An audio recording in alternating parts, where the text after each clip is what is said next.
ઉપલેટા દિવ્યાંગ બાળકોની સેવા સંસ્થામાં નિખાલસ દિવ્યાંગ બાળકોને કિરણબેન પીઠિયા અને આસપાસ વિસ્તારના બહેનો દ્વારા તમામ દિવ્યાંગ બાળકોને હોલિકાના દર્શન કરાવ્યા તેમજ ધૂળેટીના દિવ્યાંગ ભૂલકાઓ સાથે રંગે રમી ધૂળેટીની ધામધૂમથી ઉજવણી કરી અને આ સંસ્થા દ્વારા દરેક ધાર્મિક તહેવારોની ઉજવણી કરવામાં આવી છે અને દિવ્યાંગ બાળકો પણ બધા બાળકોની જેમ તહેવારોનો આનંદ માણે એવી કિરણ પીઠિયાની લાગણી છે। ઉપલેટાની દિવ્યાંગ સંસ્થામાં અનેક પ્રોગ્રામ ઉજવવામાં આવે છે અને અમારા ઉપલેટા અને આજુબાજુના વિસ્તારમાંથી સેવાભાવી લોકો ભોજન સમારંભ નાસ્તા પાણીનું કોઈ પણ કપડાં હોય અને બીજા કંઈ કાર્ય હોય તો જરૂર સેવા કરવા અને સેવા આપવામાં આવે છે।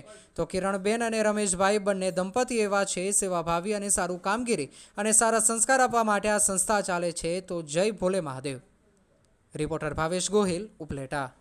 જય દ્વારકાધીશ। હું કિરણબેન પીઠિયા। ઉપલેટાની અંદર આપણે હોળીના દિવસે અમારી સોસાયટીમાં હોળી પ્રગટાવી ત્યારે અમે બાળકોને ત્યાં દર્શન કરાવ્યા અને બીજે દિવસે ધૂળેટીના દિવસે અહીંયા સોસાયટીના બહેનો આપણે સંસ્થાએ આવી બધા બહેનો મળી અને આ દિવ્યાંગ બાળકોને બધા તહેવારોમાં અમે બાળકોને નિખાલસ ભૂલકાઓને પ્રોત્સાહન પૂરું પાડીએ અને આનંદ કરાવીએ છીએ અને આવા બાળકોને કે જે પ્રોત્સાહન આવી રીતે આપણે બધા તહેવારો ઉજવીએ તો આવા બાળકોને પણ મજા આવે